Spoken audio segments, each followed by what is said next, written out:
এই যে বাজান, এখানে এই বাড়ি বেচা 3 লাখ টাকা আছে। কালকে 12টার আগে আমাকে ইন্ডিয়া যাওয়া লাগবো। টিহাটা তুই রাখ বাজান, আমি খুব পেরেশানির ভিতরে আছি। কোনে কে বা তোমানে আবার আরা যাবার পারে। ওই গেলা গো। ওই দেখ, তোর মায়ের মনে হয় আবার সমস্যা হচ্ছে। তুই যা বাজার থেকে একটা গ্যাসের বড়ি নিয়ে বাপ তাড়াতাড়ি। আচ্ছা আব্বা, আসতেছি। কাছে 3 লাখ টাকা আছে, একটুবার চান্স নিয়ে দেখমুই নাহি। না না, যদি টাকা লস যায় তাহলে তো মার চিকিৎসা হবো না।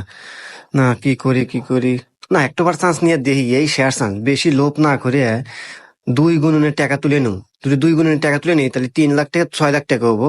তাইলে 3 লাখ দিয়ে মার চিকিৎসা করবো, আর 3 লাখ দিয়ে আবার খেলা শুরু করবো। যাই বিকাশের দোকানে যাই। আল্লাহ, আমি এখন কি করবো? আল্লাহ রে, আল্লাহ, আল্লাহ আমাকে একটু বুদ্ধি দাও।